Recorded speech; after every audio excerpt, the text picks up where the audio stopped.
Seeker. Written by Suzana Thompson. Performed by Heather Firth. Chapter 18.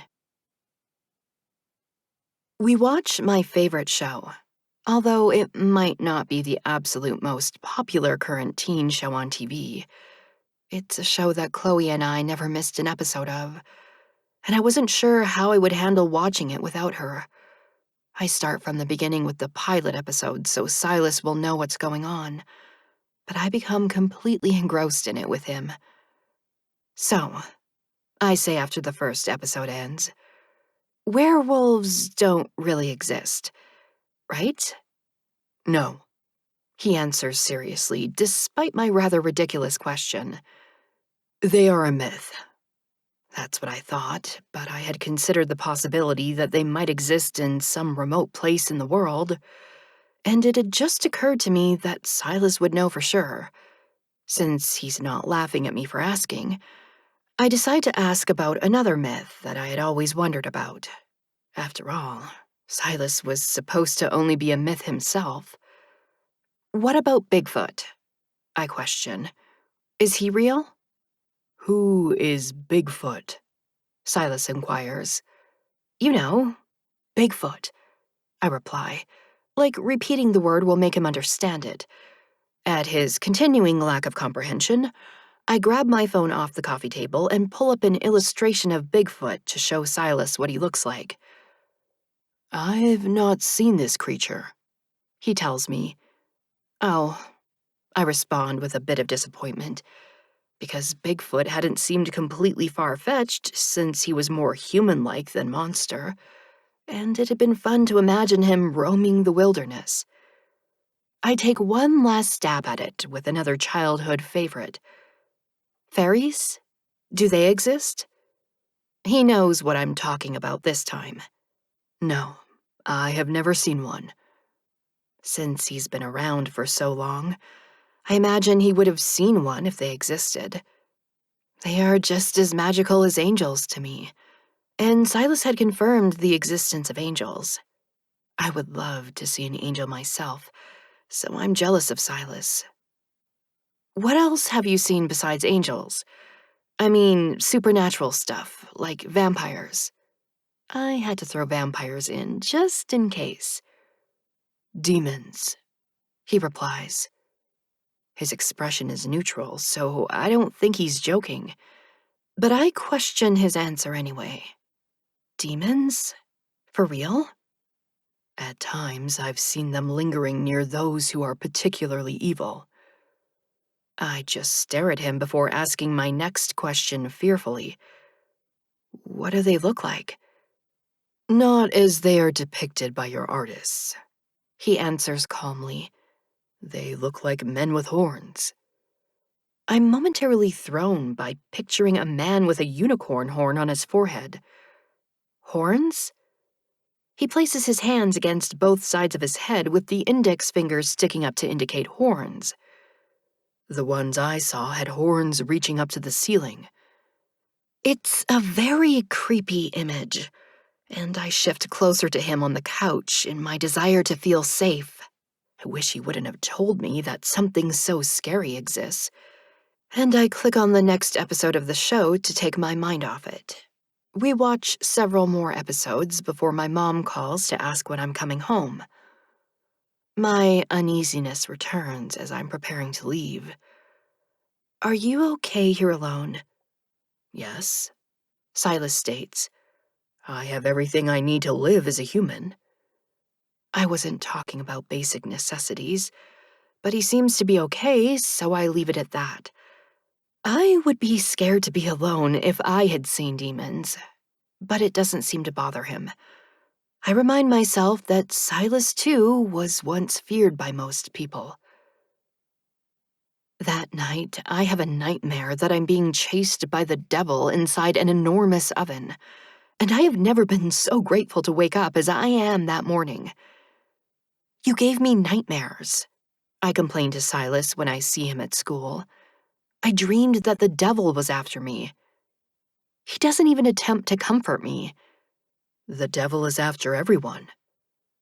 It's the same sermon I've heard at church for years, but hearing it from Silas makes me stop in my tracks. Have you seen him? I ask, afraid to even say his name now. The devil? Silas asks, speaking that dreaded word aloud. No, I haven't. Good, I say and try to make light of it. You don't need to give Tara another reason to lecture you about going to church. I like churches, he tells me. They are sanctuaries from time. Even as the world changes, they remain what they have always been. Yeah, boring, I remark. It's the same thing every Sunday. I think the priest is bored too, but it's his job, so he has to be there. It should be a calling rather than a job, he declares. I've seen passionate speakers move people to repent their sins in front of the entire congregation. Nothing like that happens at my church, I inform him. We just listen to the priest talk and wait for it to be over.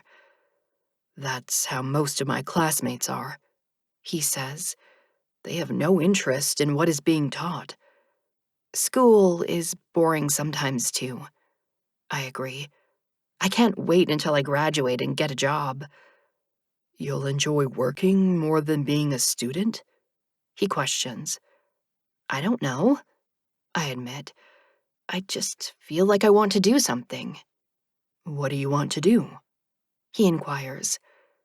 We want to be flight attendants, I answer before I realize with a pang that I'm speaking in the present tense. Chloe and I wanted to.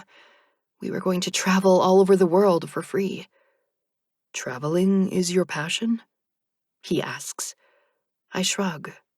It's something to do. I've got to do something, right? Dylan wants to be a rock star, he tells me. A guy in one of your classes? I guess.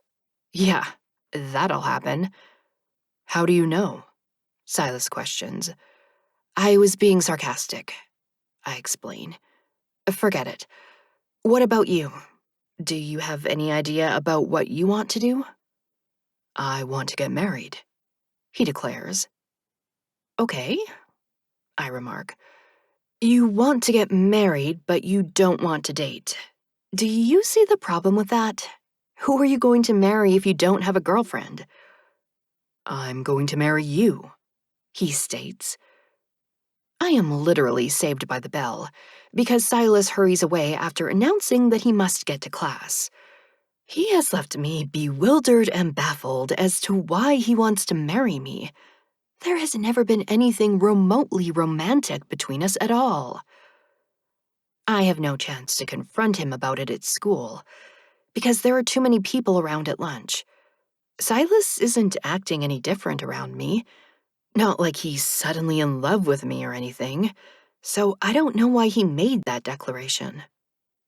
Shelby waves us over to her table, and we sit with her group again. How was your weekend? I ask in an attempt to control the conversation. It was good, she replies. I went shopping for my homecoming dress. Wicked, disgusting music, Tara remarks in a disapproving tone. And you're going with a non-believer. You'll be surrounded by lewd behavior. I've heard what goes on at these dances, and I'm telling you that you're on a wicked path. The wicked mind thinks wicked thoughts, Silas says. It constantly schemes to indulge its own desires. Tara smiles at him. Tell her, Silas. She shouldn't go to that vile dance. He speaks to Shelby. If you have a wicked mind, you will do wicked things.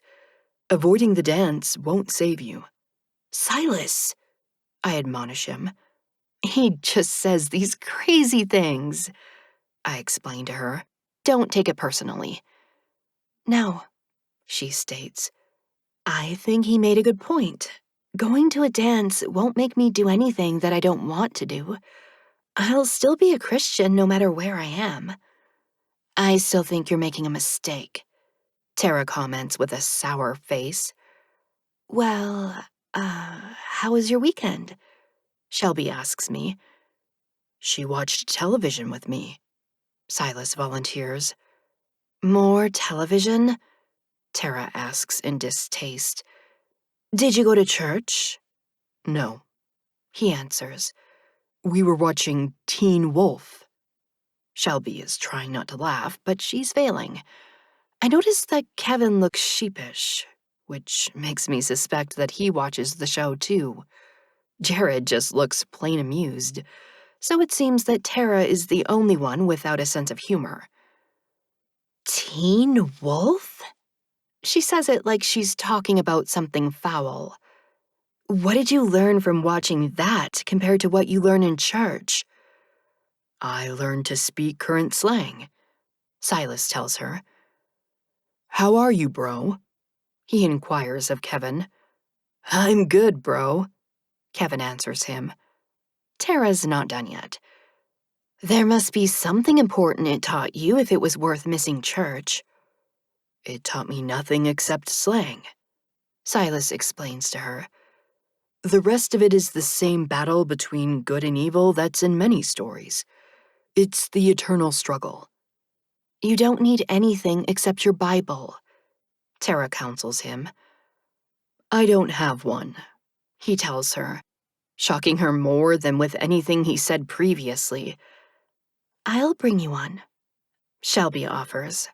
I'll bring him one, Tara counters. We have several. I'll bet you do, I think.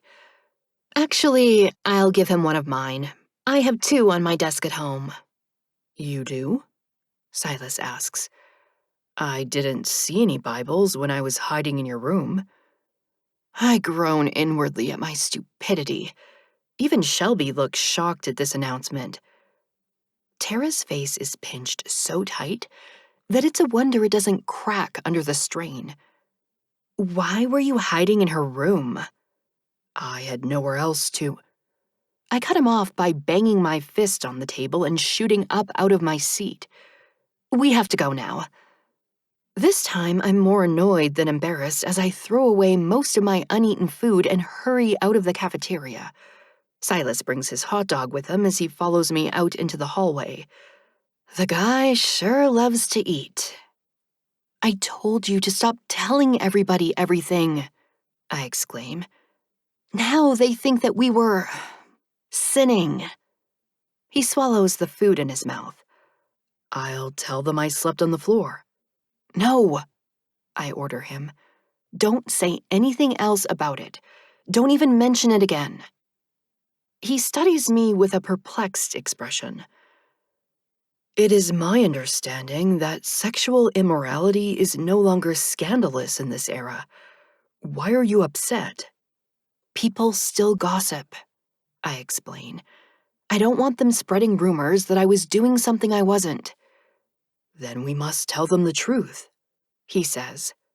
No, I insist. Just leave it alone.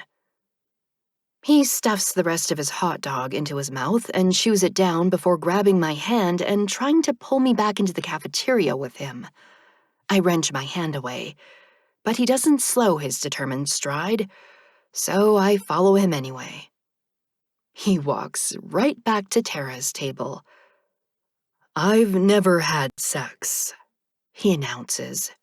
I'm not sure if Mila has, but I know that she didn't have sex with her boyfriend. Mila and I are not sinning. We will not have sex until we are joined in marriage. Tara, Shelby, Kevin, and Jared sit there gaping at him as he finishes talking and spins around to leave. They're engaged? I hear Shelby ask as I quickly make my exit too. What was that? I demand when we're back in the hallway. I believe it's best to tell the truth, he begins. I cut him off impatiently. Marriage. What was all that talk about us getting married? Why did you say that? It's the reason I became a man, he tells me, and why you were seeking me. I am to be your husband.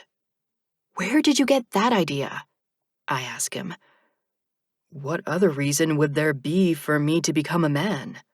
He questions. I don't know, I exclaim.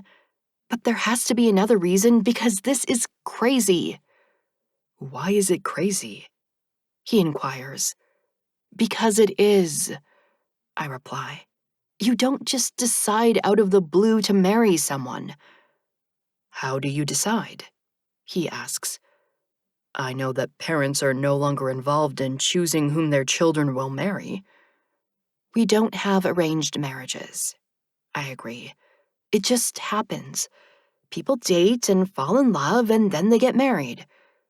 Then we must date, he says. No, I tell him. It doesn't work like that. You don't decide that you're going to marry someone and then decide to date that person. You date people because you like them. I like you, he states. Not like that, I explain. There has to be an attraction. An attraction, he repeats. Yeah, I say. Like when you want to kiss someone. Fortunately, the bell rings while he's mulling that over, and it puts an end to this strange conversation. Gotta go, I state and make my escape.